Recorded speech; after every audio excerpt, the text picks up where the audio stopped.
아침에 운전을 하는데 극동방송에서 설교가 나오는데 재밌는 이야기를 하나 하더라고요. 개 세 마리가 천국에 갔습니다.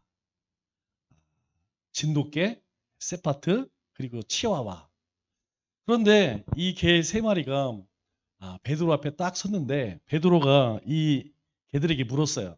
첫 번째 진돗개에게 야 너는 무슨 착한 일을 했느냐 그랬더니 이 진돗개가 저는요 주인 집 주인님의 집을 잘 지켰습니다. 그랬더니 이 베드로가 참 잘했다. 너는 금방석에 앉아라. 금방석에 앉혔어요. 다음 세파트에게 물었습니다. 너는 어떤 착한 일을 했느냐? 그랬더니 이 세파트는 저는 경찰견으로 도둑놈들을 많이 잡았습니다. 그래서 베드로는 이 세파트에게 은 방석을 내어주었어요. 마지막 치아를 보면서 야 너는 무슨 착한 일을 했냐 그랬더니 이 치아와가 베드로에게 야 비켜 그리고 베드로의 자리에 딱 앉더래요. 베드로가 깜짝 놀라서 그 치아를 딱 보니까 자기가 집에서 키우던 개였다고 합니다. 제가 이 얘기를 듣고 굉장히 웃었어요. 왜냐하면 여러분 천국은 우리가 한 일, 우리의 어떤 공로 때문에 가는 곳인가요? 그거 아닙니다. 집을 잘 지켰다고 또는 우리가 도둑을 많이 잡았다고 해서 가는 곳이 아니라 하나님의 자녀이기 때문에 가는 것이죠. 이 치아와가 이렇게 당당할 수 있었던 것은 베드로가 자기 주인이었어요. 그렇기 때문에 이 치와에게는 세파트도 무섭지 않고 진돗개도 부럽지 않습니다. 왜냐하면 베드로가 우리 주인인데 그렇기 때문에 집에서 늘 하던 것처럼 주인 자리에 당당하게 앉을 수 있는 것이죠. 하나님의 백성들도 마찬가지입니다. 하나님의 백성들은 세상에서 눈치 볼 게 없어요. 우리는 하나님의 자녀이기 때문에 우리는 당당하게 살아가야 합니다. 왜냐하면 여러분 그리스도인들은 구별된 사람입니다. 그래서 성도라고 이야기하죠.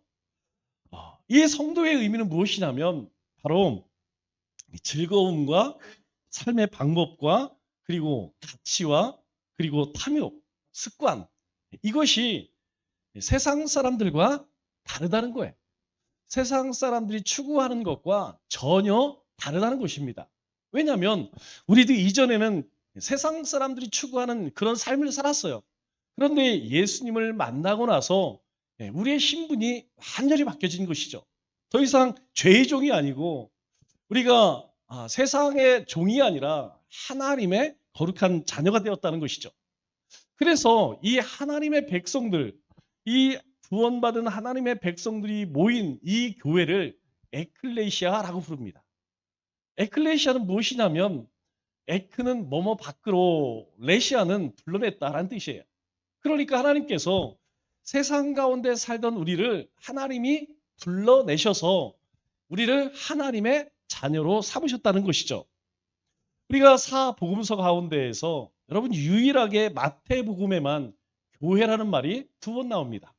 그리고 오늘 우리가 읽은 이 말씀에 그 첫 번째가 등장하죠. 예수님께서 이 교회를 정의하신 계기가 있어요. 왜 교회 이야기를 하느냐? 왜 에클레시아라는 말을 쓰느냐? 그건 다름이 아니고 한 질문 때문이었죠. 그 질문이 무엇이냐면 너희는 나를 누구라 하느냐? 이 질문으로 인하여서 교회라는 말이 나왔어요. 예수님께서 사람들은 뭐라고 하느냐? 사람들은요, 죽은 세례 요한이라고도 엘리야라고도 하고 예레미야라고도 해요. 그러면 너희는 나를 누구라 하느냐? 그때 베드로가 16절에 이렇게 고백을 하죠. 주님은 그리스도시고요. 살아계신 하나님의 아들이십니다. 이렇게 고백을 해요. 예수님께서 이 고백을 들으시고 놀라운 반응을 하십니다. 예수님께서 어떤 반응을 하시느냐? 오늘 17절 말씀을 보니까 예수님께서는 참된 고백이 참된 축복이 임하는 것을 우리에게 말씀해 줘요. 예수님께서 바요나 시모나 내가 복이 있도다 이렇게 말씀하시죠. 이게 바요나 시모나는 뭐라고 그랬어요? 이 베드로의 풀네임입니다. 베드로는 원래 이름이 시몬이었어요. 요나는 바는 아버지란 뜻입니다. 요나의 아버지 시몬. 요나의 아버지 시몬. 이게 베드로의 원래 풀네임이었어요. 예수님께서 베드로의 풀네임을 불러주시면서 내가 복이 있도다 이렇게 말씀하시죠. 그러면 이 고백은 어디서 왔을까요? 베드로가 많이 배워서 지식에서 왔을까요? 아니면 베드로의 경험에서 났을까요? 아닙니다. 예수님께서는 이 베드로의 고백에 대해서 분명히 말씀하세요. 뭐라고 말씀하시냐면 내가 이것을 안 것은 혈육이 아니요 또 하늘에 계신 아버지다라는 거예요. 하나님께서 알게 하셨다라는 것입니다. 즉 성령의 감동으로 인해서 알게 됐다는 것이죠. 사실 베드로만 그런 것이 아니에요. 우리도 예수님이 나를 위해 십자가에서 죽으셨다는 것, 그리고 하나님이 나를 지으시고 나를 사랑하셔서 그 예수님을 통하여 하나님의 자녀 삼아 주셨다는 것, 여러분 공부해서 아니면 내가 연구해서 알았을까요? 아닙니다. 하나님의 영이 성령이 우리 가운데 임하셔서 우리를 감동시켜 깨닫게 하시고 보게 하신 것이라는 것이죠. 그런데 이 베드로가 이 위대한 고백을 한 이후에 곧바로 엄청난 실수를 저질러요. 23절 말씀을 보니까 이렇게 이야기합니다. 예수님께서 베드로에게 이르시되 사탄아 내 뒤로 물러가라 너는 나를 넘어지게 하는 자로다 이렇게 말씀하시면서 내가 하나님 나라의 일을 하나님을 생각하지 않고 사람의 일을 생각하는구나 이렇게 말씀하세요. 여러분 같은 베드로인데 베드로가 달라진 게 있을까요? 똑같은 베드로인데 이 베드로에게 무엇이 달라졌을까요? 그것은 다름이 아니라 이 성령의 감동이 사람의 생각으로 바뀌어졌다는 것이죠. 분명 하나님께서 그에게 성령으로 그렇게 감동시킬 때는 예수님에 대한 이 엄청난 신앙 고백을 하게 됩니다. 그런데 예수님께서 그 고백 이후에 내가 이제 얼마 있으면 십자가에 죽을 것이고 죽고 나서 다시 부활할 거야. 순환 예고를 하세요. 그 순환 예고를 들은 이 베드로는 즉시 뭐라고 반응하냐 이렇게 반응하는 거예요. 안 됩니다. 예수님은 우리 곁을 떠날 수 없습니다. 그럴 수 없습니다. 이렇게 이야기해요. 그래서 예수님께서는 그 베드로에게 사탄아 내 뒤로 물러가라. 내가 하나님을 생각하지 않고 사람의 일을 생각하구나. 이렇게 책망하신 것이죠. 분명 성령 충만하였지만 그가 사람의 생각을 가지니까 하나님의 일을 하지 못하게 되는 것이죠. 우리는 이런 사람들을 많이 보게 됩니다. 우리가 신앙생활을 할 때에 은혜 충만할 때에는 항상 어떤 생각을 하죠? 은혜가 충만하면 말씀이 충만하면 성령 충만하면 하나님의 일을 생각합니다. 이것이 하나님이 기뻐하실까? 이거 하나님 기뻐하지 않을까? 하나님 원하시는 일일까? 그런데 우리의 가운데에 이 하나님의 영이 떠나고 말씀이 떠나고 우리 안에 은혜가 없으면 10중 8구는 무슨 생각한다는 거예요? 사람의 생각한다는 겁니다. 사람의 생각을 하는 거예요. 사람의 일을 생각하는 거예요. 하나님의 관점에서 보지 못한다는 것이죠. 자기의 삶도 그리고 자기의 삶 속에 하나님께서 하시는 일들도 보지 못한다는 것입니다. 모든 것들을 사람의 생각으로 사람의 일을 바라보게 된다는 것이죠. 그러면 우리가 한 가지 분명히 알 수가 있어요. 성령 충만하면 하나님이 주시는 복이 임한다는 거예요. 그 복은 우리가 생각하는 복과 좀 다르죠. 우리는 세상에서 돈을 많이 벌고 출세를 하고 성공하면 그게 축복이라고 생각해요. 그러나 하나님이 말씀하시는 축복은 하나님과 함께하는 복이 가장 큰 복이에요. 하나님이 함께 하시면 여러분 우리의 삶에 어떤 문제든 문제가 될까요? 문제되지 않습니다. 우리의 삶에 아무리 사방의 우겨쌈을 당한 문제를 만난다 할지라도 더 이상 문제가 되지 않아요. 여러분 성경에서 가장 은혜스러운 말이 무엇입니까? 임마누엘이. 여러분 임마누엘보다 더 큰 은혜의 말씀이 있을까요? 하나님이 우리와 함께 하시는 것. 여러분, 이거보다 더 큰 은혜는 없다는 것이죠. 그런데 하나님의 영이 떠나면 여러분 축복도 함께 떠난다는 거예요. 하나님이 우리를 떠나면 그 순간부터 우리는 모든 것들을 내 힘으로 살아가야 한다는 것입니다. 그럼 인생을 살면 살수록 깨닫는 게 뭐예요? 우리 인생은 운칠기삼이구나. 여러분 운칠기삼이 뭐예요? 운이 7이고 실력이 3이라는 거예요. 세상 사람들은 안 그렇습니다. 세상 사람들은 실력이 7이고 운이 3이라고 생각해요. 정말 그럴까요? 아닙니다. 제가 인생을 살면서 깨닫는 것은 우리의 매 발걸음을 인도하시는 분은 하나님이세요.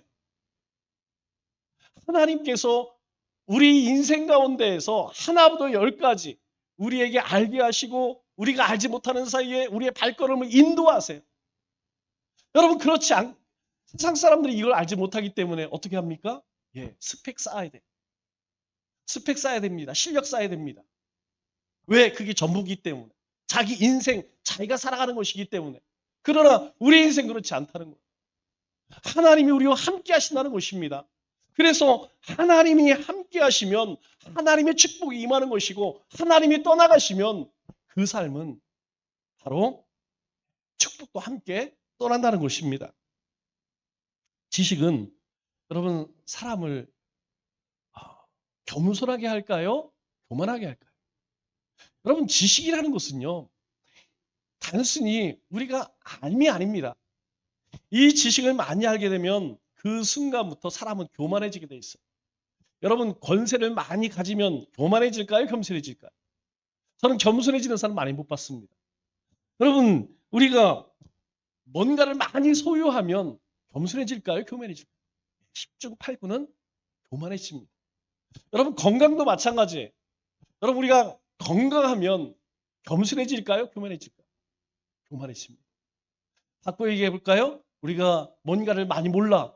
우리가 권세도 없어. 그리고 소유한 것도 없어. 건강하지도 않아. 여러분 그 인생은 하나님 앞에 엎드릴 수밖에 없어요. 하나님께 모든 것을 의뢰할 수밖에 없다는 것이죠. 아, 내 인생, 내 힘으로 살아갈 수 없구나라는 것을 안다는 것입니다. 그래서 우리는 날마다 우리 자신의 생각을 예수 그리스도 앞에 복종시켜야 한다는 거예요.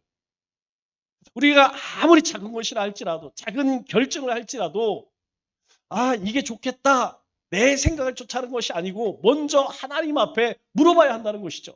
하나님 이거 어떻게 해야 할까요? 이거 해야 할까요? 말아야 할까요? 먼저 하나님께 의뢰해야 한다는 것입니다. 그렇게 할 때만 주님에 대한 참된 고백과 참된 축복이 우리 인생 가운데에서 지속된다는 거예요. 그러면 여러분 우리 신앙, 여러분의 신앙의 동력은 무엇입니까? 나에게 이 신앙에 힘을 주는 것이 성령의 감동입니까? 아니면 내 열심과 내 지식과 경험인가요? 여러분 특별히 진짜 문제는 무엇이냐면 감정 따라 신앙생활하면 참 위험합니다. 여러분 사람의 감정이라는 것은 항상 자기중심이에요. 그렇기 때문에 내 마음에 맞지 않으면 아무리 하나님의 말씀이 선포되어져도 여러분 그 말씀이 우리 이 심령 가운데 올 수가 없다는 것이죠. 이 감정을 쫓아가면 여러분 우리는 절대로 하나님 말씀에 순종하기 어렵다는 것이죠. 그래서 우리가 매일 확인할 것이 있습니다. 그 확인할 것이 무엇이냐면 바로 내 고백이 내 신앙 고백이 진심인지 아니면 그냥 습관처럼 나오는 그런 입 바른 소리인지 우리는 우리 스스로를 잘 돌아봐야 돼요. 제가 잘 들어주지 않는 사람이 있어요. 여러분 말씀 충만하고 은혜 충만 성령 충만한 사람이 와서 어떤 이야기를 해도 저는 거의 다 들어줍니다. 왜 그럴까요? 왜? 같은 은혜 안에 있기 때문에 네, 그것이 무엇을 의미하는지 알아요. 여러분 그러나 은혜 없는 사람 여러분 성령 충만하지 않고 말씀조차 살지 않는 그런 사람들이 와서 이게 옳고요 저게 옳고요 아무리 이야기를 해도 그것이 아무리 옳은 이야기처럼 이야기해도 잘 안 들어줍니다. 왜 그럴까요? 사람의 생각 뒤에는 여러분 무엇이 숨겨져 있을까요? 항상 악한 마귀의 악한 사탄의 괴계가 숨겨져 있다는 거예요. 그래서 조심해야 한다는 것입니다. 우리가 어떤 주님의 일을 할 때, 주님 앞에 살아갈 때에 이것이 내 생각인지 아니면 하나님이 주시는 그런 말씀인지 이걸 잘 구별할 수 있어야 돼. 두 번째로 주님께서 내 이름을 부르실 때에 내 삶의 의미가 열려진다는 것입니다. 베드로가 처음 예수님을 만날 때 예수님께서 이렇게 말씀하세요. 요한복음 1장 42절 말씀을 보니까 예수께서 오시니 예수께서 보시고 이르시되 내가 요한의 들 시몬이니 장차 게바라 하리라. 게발은 아람어죠. 히브리어로는 베드로라는 거예요. 그 뜻은 우리가 다는 것처럼 반석입니다. 예수님께서 이 베드로를 만나셔서 뭐라고 이야기하냐면 장차 게바라 하리라. 너는 앞으로 베드로가 될 거야. 이렇게 이야기합니다. 여러분 이 말씀을 보면 미래형으로 예수님의 예언이에요. 그런데 오늘 본문 말씀 우리 18절 말씀을 보면 뭐라고 이야기합니까? 예수님께서 이 베드로를 향하여서 너는 베드로라 이렇게 말씀하세요. 베드로가 예 주님은 그리스도시오 살아계신 하나님의 아들입니다. 이 고백 후에 예수님께서 그래 내가 아는 것은 네가 잘나서 아니면 내가 배워서 아는 것이 아니야. 그건 하나님께서 알게 하신 거야 라고 하면서 이제 너는 베드로야. 그럼 그전에는 베드로가 아니었다는 것인가요? 아닙니다. 그전에도 베드로였어요. 그런데 예수님께서 너는 베드로다. 이 말씀은 이전에 베드로를 부를 때에 뭐라고 하셨어요? 너는 장차 게바가 되리라. 예수님이 예언하신 말씀이 이제 이 베드로 가운데에 그 예언이 이루어졌다는 거예요. 그 부르실 때는 게바가 될 수 없었습니다. 그런데 이 고백 이후에 예수님께서는 이 베드로를 향해서 너는 베드로, 너는 진짜 베드로가 됐어. 내가 너를 부를 때에 장차 너는 베드로가 될 거라고 이야기했지 이제 너는 베드로야. 이렇게 예수님께서 말씀하시는 것이죠.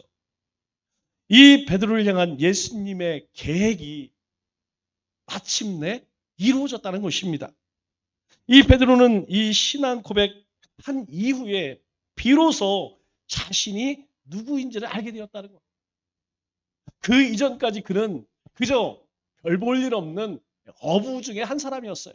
운 좋게 예수님 만나서 예수님 따라다녔던 사람입니다. 그런데 예수님 앞에 신앙 고백한 이후로 베드로는 이제 자신이 어떤 존재인지를 알게 되었다는 것이죠. 어떻게 알았을까요? 바로 예수님께서는 베드로라 이렇게 인치셨기 때문이라는 것이죠. 베드로는 베드로가 될 수 없었습니다. 그런데 예수님께서 그를 베드로라고 말씀하셨기 때문에 이제 베드로는 베드로가 된 것이죠. 여러분 하나님께서 우리 이름을 부르시지 않았다면 우리가 하나님의 자녀 되었을까요? 아닙니다. 어떤 사람도 아무리 하나님의 자녀가 되고 싶어서 하나님 앞에 나와서 하나님 자녀 삼아주세요. 그렇게 요청한다 하여도 하나님 자녀가 되는 게 아닙니다. 왜냐하면 하나님이 믿겨지지가 않아요. 하나님이 세상을 만드셨다는 것, 하나님 우리를 사랑하셔서 예수님을 보내신다는 것, 우리를 사랑하셔서 십자가에서 대속제물이 되게 하신 것, 부활하신 것, 그리고 심판주로 오실 것. 아무리 내가 하나님 자녀 되기를 원합니다. 라고 요청한다 할지라도 하나님께서 우리 이름을 부르지 않으시면 절대로 알 수 없다는 거예요. 예, 공부해서 알 수는 있습니다. 아, 예수가 이렇게 왔고 이런 일을 했구나. 열심히 공부해서 예수님에 대해서 하나님에 대해서는 알 수 있어요. 그러나 하나님을 알 수는 없습니다. 예수 그리스도를 알 수는 없다는 것이죠. 왜? 하나님이 불러주지 않으면 우리 존재는 그냥 세상에서 하나님과 관계없는 인생으로 살아갈 수밖에 없다는 거예요. 우리가 하나님을 찬양할 수 있는 것, 그 이름을 부르고 그 이름을 예배할 수 있는 것은 바로 하나님께서 우리를 부르셨기 때문이에요. 어떻게 부르셨습니까? 바로 너는 내 것이라는 거예요.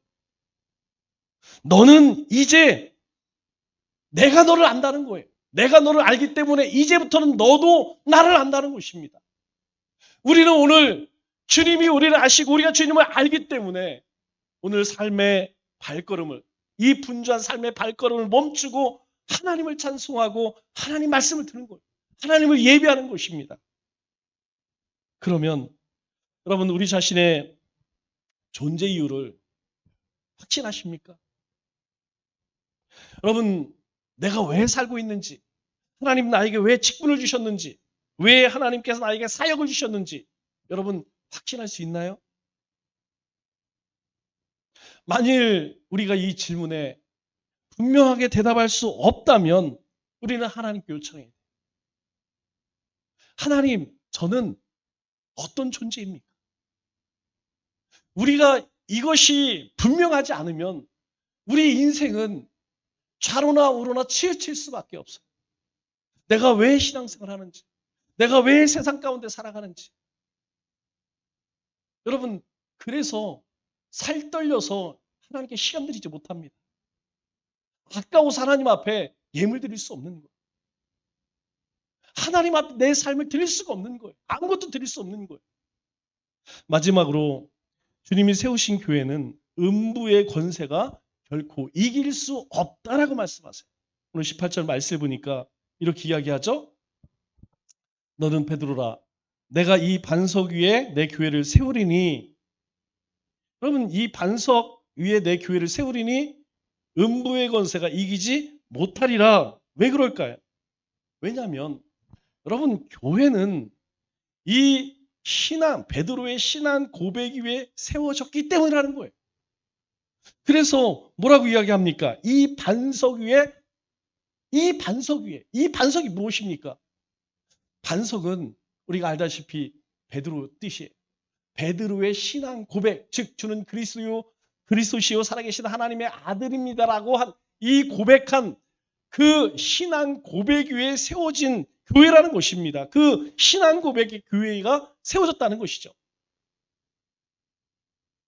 우리가 아무리 큰 사업을 하고 또 많은 사람이 모이고 훌륭한 일을 해도 이 고백이 없으면 그것은 교회가 아니에요. 그것은 교회가 될 수 없다는 것입니다. 두 번째로 교회의 주인은 누구라는 겁니까? 교회의 주인은 예수 그리스도 한 분이라는 것입니다. 왜 그러냐? 이렇게 이야기하죠. 내가 이 반석 위에 그 다음에 뭐라고 이야기해요? 내 교회를 세우리니. 여러분, 이 땅의 모든 교회는 바로 내 교회라고 이야기해요. 주님께서 내 교회, 예수님 외에 그 누구도 교회의 주인이 될 수 없다라는 것입니다. 우리가 교회를 사랑해야 돼요. 우리가 교회를 잘 섬겨야 합니다. 그러나 조심해야 할 것은 내 교회, 내 소유의 의미로서 내 교회가 아니라는 거예요. 항상 이 교회의 머리는 그리스도라는 생각을 잊어서는 안 된다는 것입니다. 고린도 교회 요즘 우리가 묵상하고 있죠. 우리가 고린도 교회 큐티를 하면서 여러분 무엇을 보십니까? 첫 번째 고린도 교회에 대한 책망으로 사도 바울이 왜 너희 가운데에 바울파, 아볼로파, 게바파, 그리스도파 분당을 지어서 너희끼리 다투고 있느냐? 이거 책망해요. 여러분 왜 그런 문제가 생겼을까요? 예, 다 예수님을 만난 사람들입니다. 다 예수님에 대해 신앙 고백한 사람이에요. 그런데 문제는 그들 스스로가 이 교회의 주인은 나라고 생각했어요. 그래서 나는 바울에게 배웠으니까 우리 바울을 지지하는 사람 모여. 그리고 그 다음에 이 고린도 교회 목사님으로 왔던 아볼로파는 아니야. 아볼로가 우리를 가르쳤으니까 아볼로를 지지하는 사람 모여. 아니야. 베드로가 이 위대한 신앙 고백했으니까 베드로 지지하는 사람 모여. 결국 어떤 문제가 생겨요? 교회 안에 분당을 만들어서 끊임없이 싸우고 분열되었다는 것이. 왜 그렇습니까? 이유는 한 가지.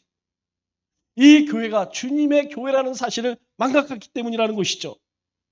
인간의 생각이 이 교회를 지배하기 시작하면 그 순간 교회는 능력을 잃어버립니다.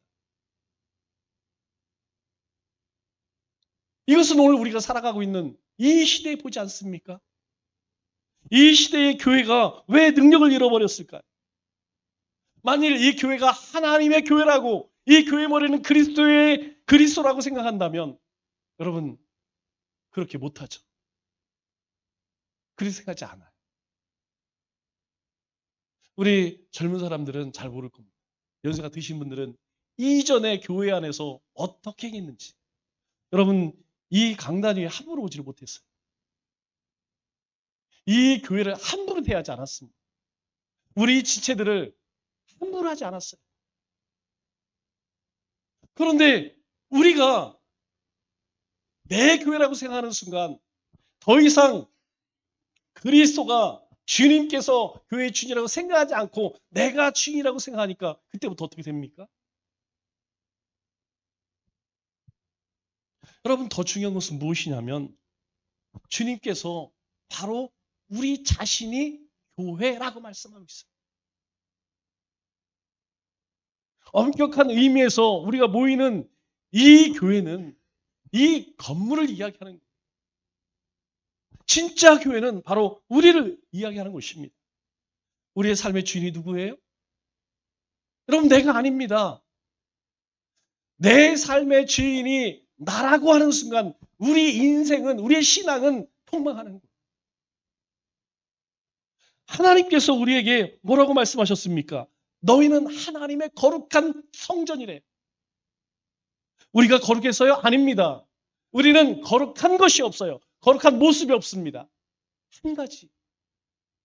바로 주님이 우리 안에 계시기 때문에 우리가 하나님의 전이라고 이야기하는 거예요. 그래서 너희가 내 삶의 주인은 내가 아닙니다. 그리스도입니다. 나는 이미 죽어졌어요. 내 삶의 주인은 내 안에 있는 그리스도라는 것입니다. 여러분, 이걸 잃어버리면 주님이 더 이상 내 삶의 주인이 고백되어지지 않으면 그 순간부터 모든 능력 다 잃어버리는 거예요. 세 번째로 교회는 18절 하반절 말씀을 보니까 전투하는 공동체래. 음부의 권세가 이기지 못한다. 여러분, 이 말씀은 교회가 세상 속에 들어가 끝까지 생명을 끌어내는 적극적인 전투를 의미하는 거예요. 여러분, 이 전투는 단순히 그냥 악한 영과의 싸움을 이야기하는 것이 아닙니다.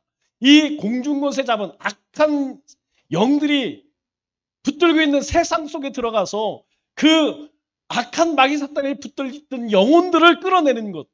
이것이 그리스도인의 삶의 모습이라는 거예요. 궁극적으로 하나님이 우리에게 주신 사명이 무엇입니까? 너희는 가서 모든 민족을 제자로 삼아 아버지, 아들과 성령의 이름으로 세례를 베풀고 내가 너희에게 분부한 모든 것을 가르쳐 지키게 하라.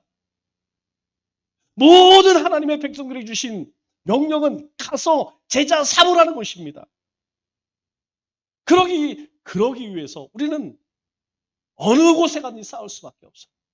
세상에 나가 믿지 않는 사람을 만날 때, 우리의 삶의 터전을 갈 때, 학교에 공부를 할 때 우리는 항상 영적인 전쟁터에 들어간다는 것이죠.